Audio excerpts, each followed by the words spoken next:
இனிமேல் விஜய் வந்து கூட்டத்தை காட்டி அவருடைய சரிஸ்மாவையோ அவருடைய மாஸ் ஃபாலோயிங்கோ தமிழ்நாட்டுக்கு நிரூபிக்க வேண்டிய அவசியமே இல்லை. அவர் already is proved beyond doubt. கடந்த மாநாடு, பொதுக்குழு, செயற்குழு கூட்டங்களில் அவர் வந்து பேசுனதை விட இப்போ மதுரையில் நேற்று நடந்த மாநாட்டில் ஒரு பேச்சு வந்து ரொம்ப முதிர்ச்சியாக இருந்தது.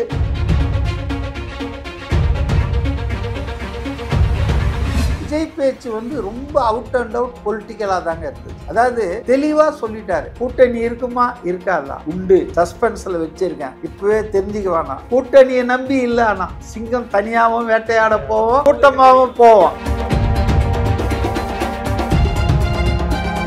அதாவது இந்த ஆணவ கொலைகள் அதை பற்றியோ, அதே போல் இந்த தூய்மை பணியாளர்களுடைய போராட்டத்தை அரசாங்கம் கையாண்ட விதம் பற்றியும் அவருடைய பேச்சில் இல்லை. ஆனால் அந்த மாநாட்டில் நீங்கள் சொன்ன விஷயங்கள் தீர்மானங்களாக நிறைவேற்றப்பட்டு பல லட்சம் பேர் கலந்து கொண்ட பிரம்மாண்டமான மாநாட்டில் இந்த இஷ்யூவை ஒரு தீர்மானமாக நிறைவேற்றிருக்காங்கன்னா அதுக்கு ஒரு எஃபெக்ட், இம்பேக்ட் உண்டு இல்லையா?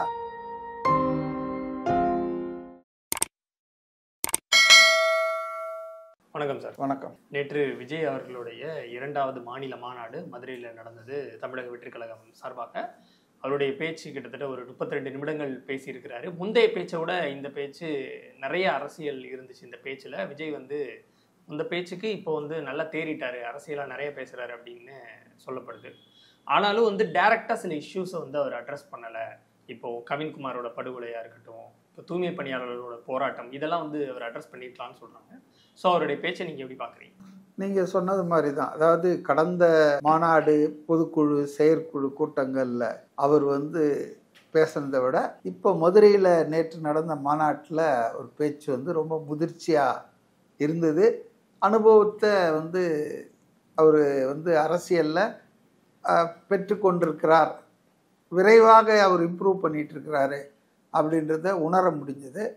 அவருடைய ஸ்பீச் வந்து ரொம்ப எக்ஸாஸ்டிவாக 32 நிமிஷம் இல்லை, நான் பார்த்த 35 நிமிஷம் பேசினார். அந்த மாநாடே 1 மணி நேரம் 38 நிமிஷம் தான் நடந்தது. அதில் 35 நிமிஷம் வந்து விஜயுடைய ஸ்பீச் இருந்தது.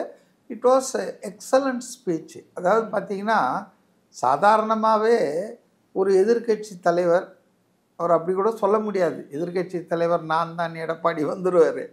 ஒரு அப்போசிஷன் பொலிட்டிக்கல் லீடர், இன்னும் தேர்தலெலாம் சந்திக்கவே இல்லை, ஒரு தேர்தலில் கூட போட்டி போடல. அப்படி இருக்கிறவருக்கு வந்து நம்ம உள்ளூர் தொலைக்காட்சிகளே கவரேஜ் கொடுக்க மாட்டாங்க.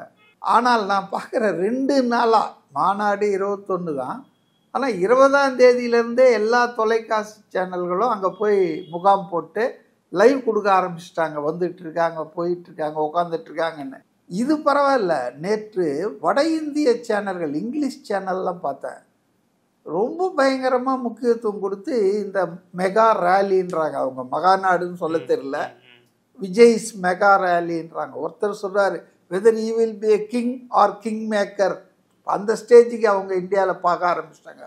அப்போ ஒட்டுமொத்த இந்தியாவையும் ஒரு வியக்க வைத்த ஒரு நிகழ்வாகத்தான் அந்த மாநாட்டை பார்க்குறேன்.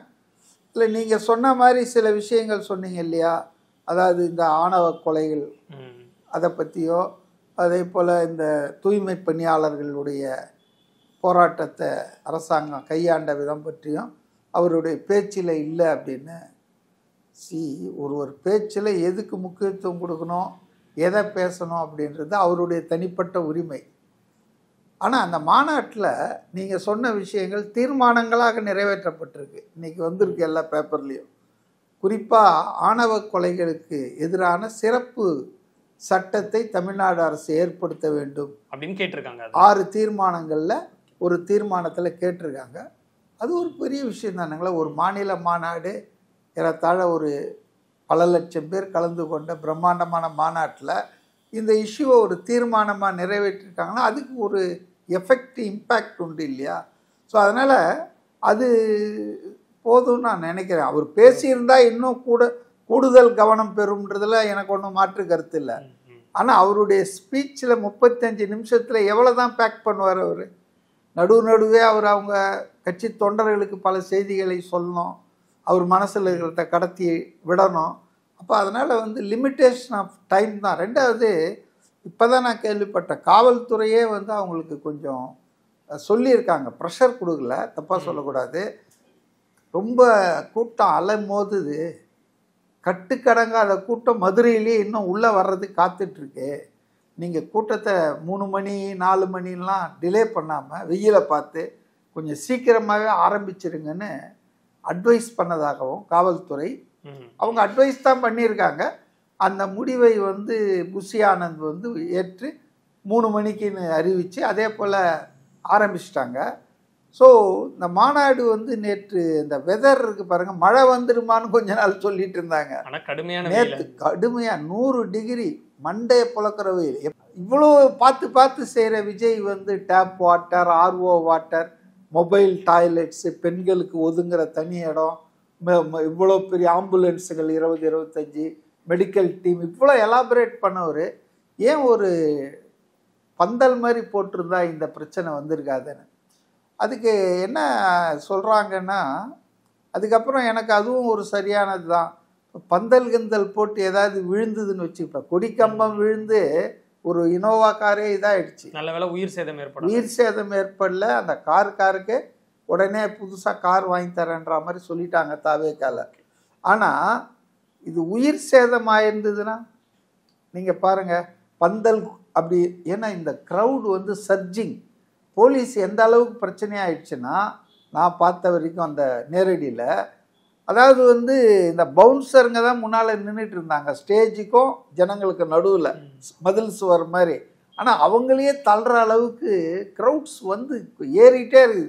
இந்த தண்ணி வெள்ளத்தில் ஏறிட்டே இருக்கும்ல, அது மாதிரி நேரம் ஆக ஆக லட்சக்கணக்கில் ஆட்கள் முந்தும் போது ஸ்டேஜே கொலாப்ஸ் ஆகிருந்த வாய்ப்புகள்லாம் இருக்குது. எல்லாரும் ஏறினாங்கன்னா ஒன்றும் வேணாம், இந்த இதில் நடந்து வந்தார் இல்லையா ரேம்பில், அதில் பாருங்க எத்தனை பேர் மேலே ஏறிட்டாங்க. இத்தனைக்கும் இவங்க கிரீஸ்லாம் தடவுனாங்க மெனக்கிட்டு, யாரும் அதை பிடிக்காதபடி டகடகடகன்னு ஏறுறாங்க. அவங்க பவுன்சர்லாம் 2 கையில் 2 பேரை பிடிக்க வேண்டியதாக இருக்குது. ஸோ அவருடைய செக்யூரிட்டி வந்து ரொம்ப இதாக இருந்தது நேற்று பார்க்கும்போது. அப்போ இந்த பந்தல் மாதிரி போட்டு அது ஏதாவது கீழே விழுந்து அதில் அடியில் ஜனங்க சிக்கிட்டாங்கன்னா சிக்கலாகிடும். இதுக்கு ஒரே வழி என்னன்னா, இவருக்கு கூடுற கூட்டம், அதுவும் அவங்க ஆளுங்களும் இன்னைக்கு 4 மணின்னா நேற்று 4 மணிக்கே வந்து உட்காடுறாங்க. மற்ற கட்சிகள்லாம் இன்னைக்கு 4 மணிக்குன்னா 5-6 வெயிட் பண்ணிருப்பாங்க, க்ரௌடு கலெக்ட் ஆகட்டும், எல்லாரும் வந்து சேரட்டும். தலைவர் வீட்டிலேருந்தே ஃபோன் பண்ணி கேட்பாரு, என்னப்பா ஃபுல்லாக க்ரௌடு வந்துடுச்சு, அப்போ தான் வீட்டிலேருந்தே கிளம்புவார். மீட்டிங் 3-4ன்னு சொல்லுவாங்க, ஆனால் ஒருபோதும் அந்த டைமுக்கு நடத்த மாட்டாங்க. ஆனால் இங்கே முதல் நாளே கூட்டம் வந்து ராத்திரி விடிய காத்தால ஏதோ திருவிழா மாதிரி வராங்க. ஸோ இந்த க்ரௌடு வந்து கொஞ்சம் கண்ட்ரோல் பண்ணுறது கஷ்டப்படுறதால இனிமேல் அவங்க வந்து ஏதாவது இன்டோர், இப்போ நேரு ஸ்டேடியம் மாதிரி ஒரு இன்டோர் ஆடிட்டோரியம் இல்லை அப்படின்னு சொன்னால் லிமிட் பண்ணிடணும். எல்லாரும் வரக்கூடாது, ஒரு மாவட்டத்துக்கு இத்தனை பிரதிநிதிகள், அப்படி இவ்வளோ பேர் தான் வரணுன்ற நம்பர் தெரியணும். இவ்வளோ பேர். இப்போ இனிமேல் விஜய் வந்து கூட்டத்தை காட்டி அவருடைய சரிஸ்மாவையோ அவருடைய மாஸ் ஃபாலோயிங்கோ தமிழ்நாட்டுக்கு நிரூபிக்க வேண்டிய அவசியமே இல்லை. அவர் already is proved beyond doubt, மக்கள் ஆதரவு, இளைஞர்கள் ஆதரவு அவருக்கு. அதனால் இனிமேல் இந்த மாதிரியான மெகா சைஸ் மாநாடுகளை நடத்துறதுக்கு பதிலாக அந்தந்த தொகுதியில் போய் அந்தந்த மாவட்டத்தில் போய் confine to that district, through out state வரக்கூடாது, வந்தால் தாங்காது. இப்போ நேற்றே பாருங்கள், கூட்டம் முடிஞ்சு எவ்வளோ பேர் திரும்ப போகிறதுக்கு கஷ்டப்பட்டு, நிறைய டிராஃபிக் ஜாம், ஒரு 10-15 வண்டிகள் வந்து நேற்று வந்திருக்கு. அவங்களுடைய அந்த 150 ஏக்கர் ஸ்லாட் இருக்கு இல்லையா, அதுலேயே வந்துட்டு ஃபுல்லாகி இன்னொரு ஸ்லாட்டுக்கு ரொம்பிட்டு இருக்குன்னு போலீஸுக்கு தலைவலியாகி போச்சுங்க. பட் அதான் சொன்ன பாசிட்டிவ் ஆஃப் டைம், அவர் எதை விடுறது எதை பேசுறதுன்னு. பட் நிச்சயமாக அதை பற்றி அவங்க ஆதரவு கொடுப்பாங்கன்னு தான் நான் நினைக்கிறேன். தொடர்ந்து பரந்தூருக்கு இன்றைக்கும் தீர்மானம் நிறைவேற்றியிருக்காங்கல்ல, தொடர்ந்து பேசியே இருக்காரு அதை பற்றி. அதே போல் கச்சத்தீவை பற்றி, நீட் பற்றி பேசினார். ஸோ அதெல்லாம் வந்து ரொம்ப இன்றைக்கி பார்த்தேன் நான் சமூக ஊடகங்களில். பாஜக தலைவர் எஸ்ஆர் சேகர்னு ஒருத்தர் இருக்கார், மாநில அளவில் நிர்வாகின்னு நினைக்கிறேன், வருங்காலத்தில் ஒரு மாநில தலைவராக கூட வரலாம், ரொம்ப நாளாக பார்த்துட்ருக்கேன், டாப்பில் தான் இருக்கார். அவர் எவ்வளோ சிறுபிள்ளைத்தனமாக அறியாமையில் இருக்காருன்னா நான் அவருக்கு பதில் போட்டேன் ட்விட்டருக்கு. அவர் என்ன சொல்கிறாருன்னா, இது போல் வந்து மோடிஜி இது போல் வந்து கச்சத்தீவை மீட்டு கொடுங்க அப்படின்னு விஜய் கேட்டதை அவர் போட்டு, அது வந்து கச்சத்தீவை ஒப்படைச்ச ஸ்டாலின் அங்கிள் கிட்ட கேளுங்க விஜய் அப்படின்னு போட்டிருக்காரு. அதாவது பிரச்சனையே புரிஞ்சிக்கல, அவங்களுக்கு பதட்டத்தில் இருக்காங்க பாஜக. ஏன்னா செம்ம அடி கொடுத்தாரு நேற்று. இந்த அடி அந்த அடி இல்லை, தாமரை இலையில தண்ணியே ஓட்டாது தமிழ்நாட்டு வாக்காளர் எங்கடா ஓட்டுவான்னு அது ரொம்ப அவங்களுக்கு கோவப்படுத்தியிருக்குன்னு நினைக்கிறேன். அதன் விளைவாக தான் இன்னைக்கு பார்த்தீங்கன்னா அந்த நிர்வாகி ஒருத்தர் போட்டிருக்கார். நான் உடனே சுட பதில் கொடுத்தேன். பாஜகவினர் வந்து ரொம்பவே தான் நொந்து நூடுல்ஸ் ஆயிருக்காங்கன்னு நான் நினைக்கிறேன் நேற்றைய விஜய் பேச்சால். விஜய் பேச்சு வந்து ரொம்ப அவுட் அண்ட் அவுட் பொலிட்டிக்கலாக தாங்க இருந்தது. அதாவது தெளிவாக சொல்லிட்டாரு, கூட்டணி இருக்குமா இருக்காதா உண்டு, சஸ்பென்ஸில் வச்சுருக்கேன், இப்போவே தெரிஞ்சுக்க வேணாம், வருவாங்க நம்ம கூட, யார் வருவாங்கன்றது சஸ்பென்ஸு, கூட்டணி உண்டு, கூட்டணியை நம்பி இல்லை, ஆனால் சிங்கம் தனியாகவும் வேட்டையாட போவோம், கூட்டமாகவும் போவோம், அதையும் தெளிவுபடுத்திட்டாரு. தனியாகவும் நிற்பான், 234 தொகுதியிலையும் நான் நிற்பதாக நினைச்சுக்கோங்க அப்படின்னு சொன்னாரு. அதுக்கு அர்த்தம் என்னன்னா, is ready to contest alone. அதே நேரத்தில் திரும்பவும் அதை ரினியூ பண்ணார் விக்கிரவாண்டியில் சொன்னது என்னன்னா, இந்த மாதிரி நம்மோடு வருபவர்கள், நம்மோடுன்னா என்ன அர்த்தம்னா திரு விஜய் அவர்களை முதலமைச்சராக வேட்பாளராக ஏற்றுக்கொண்டு அவர் தலைமை ஏற்றுக்கொண்டு அந்த கூட்டணியில் இணைபவர்களுக்கு ஆட்சியிலும் அதிகாரத்திலும் பங்கு அப்படின்றத அவர் இன்னும் அது கைவிடலை. அவர் வந்து வாபஸ் வாங்கிக்கல, யாரும் வரலையாப்பானா. ஏன்னா அது ஒரு கொள்கையாக வச்சிருக்கார் அதிகார பகிர்வு என்பதை. அதனால் வந்து அது வந்து அவர் ரூல் அவுட் பண்ணல, கூட்டணி யாரும் வரமாட்டாங்க, சஸ்பென்ஸில் வச்சிருக்காரு. ஏன்னா நானும் பல நேர்காணலில் தான் சொல்கிறேன், இப்போல்லாம் முடியாதுங்க. அதாவது கூட்டணி பேச்சுவார்த்தை நடந்து இந்த தொகுதிகள் கேட்டது கிடைக்கல, தொகுதிகளை குறைச்சாங்க, இப்படியெல்லாம் பிரச்சனை வரும்போது பல பேர் ஜம்ப் ஆவாங்க. அந்த கடைசி 1 மாதம் 2 மாதம் தாங்க ரொம்ப குரூஷியல். இங்கே இருக்கிறவங்க அங்கே போவாங்க, அங்கே இருக்கிறவங்க இங்கே வருவாங்க, இப்படியெல்லாம் நடக்குது. அதனால் அவர் வந்து கூட்டணி வேண்டான்னு சொல்ல, கூட்டணி இல்லைன்னா நான் அவ்வளோதான் அப்படின்னு சொல்ல, தனித்தும் வேட்டையாடுவேன் கூட்டத்தோடும் போய் வேட்டையாடுவேன்னு நல்லா கரெக்டாக இண்டிகேட் பண்ணார். அரசியல் அதிகார பகிர்வு என்பதில் அவர் குறியாக இருக்கார். அதே போல் அந்த எதுலையுமே அவர் மாற்றம் பண்ணிக்கல. அதாவது இன்னும் சொல்லப்போனால் ஃபைன் டியூன் பண்ணியிருக்காரு. விக்கிரவாண்டியில் பாசிசமா பாயசமானாரு, பல பேர் அதை கிரிட்டிசைஸ் பண்ணாங்க. பாய்சன் இருக்காரு. இப்போ பாயசம் என்பது இனிப்பு, பாய்சன்றது விஷம். இது விஷம்தான். திமுக வந்து பாசிசத்துக்கு ஈக்குவலான ஒரு பாய்சன், பட் நாட் பாசிசம். இப்போ மோடி என்னெல்லாம் செய்கிறாரோ வடநாட்டில், ஊடகத்தை, பத்திரிகையாளர்களை, விமர்சனம் செய்கிறவங்கள, எதிர்கட்சிகளை, அதை தான் வந்து இவர் செய்கிறாரு. ஒன்றும் பெரிய வித்தியாசம் இல்லை. அதனால் பாசிசம் பாஜகனா பாயாசம்னு சொல்லாமல் அதை மாற்றிட்டாரு, பாய்சன்னு சொல்லியிருக்காரு. ஸோ அந்த வகையில் வந்து ரொம்ப தெளிவாக சொல்லிட்டார், கொள்கை எதிரி, அரசியல் எதிரி. அதே போல் அதிமுக ஒரு அடிமை கூட்டணி. இந்த அளவுக்கு பாஜக அந்த கூட்டணி அடிமை கூட்டணிங்கிறத வந்து அதிமுகவை தான் மென்ஷன் பண்றாரு. இம்மிடியேட்டா காஞ்சிபுரத்தில் நேற்று சாயந்தரமே பதில் கொடுத்துட்டாரு எடப்பாடி. சில பேர் ஆசைப்படுறாங்க, திடீர்னு உழைக்கணும். எனக்கு புரியல, நிறைய பேர் பேசுறாங்க விஜய் வந்த உடனே ஆசைப்படுறாரு, நேரா சினிமா ஷூட்டிங் முடிச்சுட்டு நேரா தலைமைச் செயலகத்தில் உட்காரணுன்றாங்க அப்படின்னா. இவங்களுக்கெல்லாம் என்னென்னா, இன்னும் விஜய் ஏதாவது கவர்மெண்ட் வேலைக்கு வந்திருக்காரா, சேர்ந்து கிளார்க் ஆகி ஹெட் கிளார்க் ஆகி சூப்பர்னென்ட்டாவது, சர்வீஸ் அடிப்படையில், சீனியாரிட்டி அடிப்படை, மக்கள் எழுச்சியில் தலைவர்கள் உருவாவார்களுங்க. எவ்வளோ நாள் அரசியலில் இருந்தார் இவர், எவ்வளோ நாள் அடிக்கடி சொல்லிகிட்டு இருக்காரு நம்ம எடப்பாடி, நான் சிலுவம்பட்டியில் இதில் கிளை செயலாளர்லேருந்து பொதுச் செயலாளர். உங்களுக்கு அது தேவைப்படுதுங்க. சில பேர் நேராகவே பொதுச் செயலாளராக இருக்காங்கல்ல, ஜெயலலிதா எப்படி ஆனாங்க? அதனால் இதெல்லாம் வந்து என்னை போல தான் எல்லாரும் முக்கி தான் வரணும்லாம் இல்லை. மக்கள் எழுச்சி ஒரு தலைவனை கொண்டு வந்து மேலே ஏற்றி விடும். ராமாராவ் விஷயம், என்டி ராமாராவில் பார்த்தோம், அரவிந்த் கே. அதனால் ஒரு ஆள் எவ்வளோ நாள் அரசியலில் இருக்கிறான்? நான் கேட்குறேன், நல்லக்கண்ணு எவ்வளோ நாள் அரசியலில் இருக்கார்? தியாகசீலர், கம்யூனிஸ்ட் தலைவர், அப்பழுக்கற்றவர். அவர் எவ்வளோ நாளாக இதில் இருக்காரு அரசியலில்? அவருக்கு வயசே 100. அநேகமாக ஒரு 80 வருஷம் இருக்காரு. ஆமாம். அவர் ஒரு எம்எல்ஏ ஆக முடிஞ்சதா? ஒரு எம்பி ஆக முடிஞ்சதா? அதனால வந்துங்க இதெல்லாம் வந்து இவ்வளோ நாள் இருந்தார், அவ்வளோ நாள் இருந்தார், இது என்ன கவர்மெண்ட் ஜாபா? மக்கள் பிரதிநிதி, மக்கள் அதிகாரம், அது திடீர்னு தூக்கின்னு வந்து கடலில் கொண்டு வந்து போடுவானுங்க. அதனால வந்து இது எடப்பாடி வந்து நேற்று கோவப்பட்டு தான் அடிமை கூட்டணின்னு சொல்லியிருக்கிறாரு. ஆனா இப்போ வந்து எம்ஜிஆர் ஆரம்பிச்ச கட்சி அது யார்கிட்ட இருக்குன்னா அதுவும் எடப்பாடி தாக்குறாரு. இப்போ நம்ம திமுக எதிர்க்கிறோம், அதிமுக தொண்டர்கள்கிட்டையும் அதிமுக வாக்களிக்கணும்னு நினைக்கிறவங்க கிட்டையும் இந்த மாதிரி திமுகவை நாங்க தான் வந்து வலுவா எதிர்ப்போம், உங்க கட்சி இப்ப யாருக்கிட்ட இருக்குன்னு பாருங்க சரியில்லைன்னு சொல்லிட்டு தன் பக்கம் கவரலாம் அந்த வாக்குகள்ங்கிறதுக்காக. அதுதான் அதாவது இப்போ ஒரு அன்வர் ராஜா வந்து அதிமுகலேருந்து பாஜக கூட்டணி வச்சு வெளிப்படையாக வெளியே போயிட்டாரு, திமுக போயிட்டாரு. பல அன்வர் ராஜாக்கள் உள்ளே இருக்காங்க மனசளவில், இன்க்ளூடிங் நம்ம டி ஜெயக்குமார். பப்ளிக்காக சொல்கிறாரு, இத்தனை வருஷம் ஜெயிச்சேயா, இந்த படுபாவிங்களால் கூட்டணி வந்து நான் தோத்துட்டேன் ஃபர்ஸ்ட் டைம்ன்றாரு. உண்மை அது. பாஜக கூட்டணி பிடிக்காத அதிமுக ஆட்கள் பெரும்பகுதியினர் இருக்காங்க. இது வாக்காளர்கள்லயும் அப்படி இருக்காங்க. ஆமாம்மா, இது ஆதரவாளர்கள், அதிமுக எம்ஜிஆர் ஆதரவாளர்கள். ஏங்க ஜெயலலிதா கடைசியா மோடியா லேடியான்னு தானேங்க சொன்னாங்க. நான் வாழ்க்கையில ஒரு தப்பு பண்ணிட்டேன், பாஜக கூட சேர்ந்து இனி சேரவே மாட்டேன் நாங்களே. இவங்க தான் அந்த அம்மையாரின் வாரிசுகளா? ஓபிஎஸ் இபிஎஸ் இவங்க பொழப்பு, இவங்க வியாபாரம், இவங்க குடும்பத்தை செத்து ஊழல் புகார்லேருந்து தப்பிக்கணும்னு கட்சியை வந்து சீரழிச்சிட்டாங்க. அதை தான் அவர் சொல்றாரு.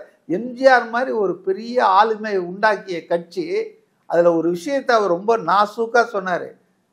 அதாவது எம்ஜிஆர் மருத்துவமனையில் அட்மிட் ஆகி அமெரிக்காவில் புருக்லூனில் சிகிச்சையில் இருக்கும்போது தேர்தல் நடக்குது. அவர் இங்கே இல்லவே இல்லை. அப்போ தான் ஜெயலலிதா கொள்கை பிறப்பு செயலாளராக வந்து கேம்பெயினை வீரப்பன் இவங்கெல்லாம் தான் செகண்ட் ஹேண்ட் லீடர்ஷிப் தான் அந்த அப்போ இவ்வளோ பாரம்பரியம் உள்ள கருணாநிதி என்ன சொன்னார் தெரியுமா வாக்காளர்கிட்ட? எம்ஜிஆர் எனது நீண்ட கால நண்பர், நீங்கள் வந்து இப்போ என்ன முதலமைச்சர் ஆக்குங்க இந்த தேர்தலில். அவர் ஆஸ்பத்திரியிலேருந்து நலமுடன் திரும்பி வந்தோன்னா அவர்கிட்ட நான் முதலமைச்சர் பொறுப்பை ஒப்படைத்து விடுவேன் என்று பிச்சை எடுக்க வச்சார் இல்லையா? அந்த விஷயத்தை சொன்னார் நேற்று விஜய். அவர் வாழும் காலம் வரையில் எம்ஜிஆர் எவனுமே முதலமைச்சரை பிச்சை எடுக்க வச்சாரு. கருணாநிதி தான் சொன்னார். அதான் உண்மை. அப்பவும் ஜனங்க கொடுக்கல. அவர் வந்து பேச முடியலன்னா கூட அவர் தான் சீஃப் மினிஸ்டர்னு சொன்னாங்க. எம்ஜிஆர் தான் முதலமைச்சராக தேர்ந்தெடுத்தாங்க. ஆனால் இன்னைக்கு என்ன நிலைமை? அந்த கட்சி இப்போ எந்த நிலைமை? அது அமித்ஷா கிட்ட பிச்சை எடுத்துட்டு இருக்குது. எந்த கட்சி? எம்ஜிஆரால் உருவாக்கப்பட்ட கட்சி, ஜெயலலிதாவால் வளர்க்கப்பட்ட கட்சி. இன்னைக்கு அமித்ஷா கிட்ட போயிட்டு இவர் தான் முதலமைச்சர் வேட்பாளர்னு அவர் அறிவிக்கணுமா? அவர் வாயால மோடி அறிவிக்கணுமா? Who is Modi for ADMK? Who is Amit Shah for ADMK? அப்போ அடிமையாகிட்டாங்க இவங்க. எங்க கட்சிக்கு நாங்கள் தலைமை தாங்குவோன்றத நீங்க அறிவிக்கணும், உங்க வாயால சொல்லணும்னா எவ்வளோ தரம் தாழ்ந்திருக்காங்க அதிமுக. அதனால அது வந்து அதிமுகவுக்கு சரியான அடிதான். ஆனா அதே நேரத்தில் அதிமுக தொண்டர்களை இவர் வந்து எம்ஜிஆர் பாட்டே பாடினார் பார்த்தீங்களா? எம்ஜிஆர் பாட்டே பாடினார். அதனால அவங்க இன்னைக்கும் சொல்றாங்க, தொண்டர்கள் மிகுந்த கட்சினா கண்டிப்பா ஏடிஎம்கே தான். அவ்வளோ அடிமட்டத்தில் தொண்டர்கள் மிகுந்த கட்சி. அப்போ அந்த கட்சியின் தொண்டர்கள் ஒருபோதும் துரோகம் பண்ண மாட்டாங்க. எனக்கு தெரிஞ்ச ஒரு தலைவர் சொல்லுவார், இந்த மீன் அழுக தொடங்குச்சுன்னா தலையிலேருந்து தான் அழுகுமா, வால்லேருந்து ஒருபோதும் அழுகாதான். அதுபோல் ஒரு கட்சியில் தலைமையெல்லாம் துரோகம் எங்கேருந்து ஸ்டார்ட் ஆகும்னா தலைமையிலேருந்து தான் துரோகம்லாம் ஸ்டார்ட் ஆகும். கடைகோடியில் இருக்க தொழிலாளி தொண்டன் இருக்கான் பாரு, அவன் உயிரை கொடுத்து இந்த கட்சிக்கு வேலை செய்வான். துரோகம் எங்கடானா நம்பர் 1, நம்பர் 2 போனான்னா நம்ம நம்பர் 3 ஆகலாம். இப்படி தலைமையில தான் துரோகம். அதுதான் இன்னைக்கு அதிமுகவில் நடந்திருக்கு. அதை தான் அவர் ரொம்ப தெளிவாக சொல்றாரு.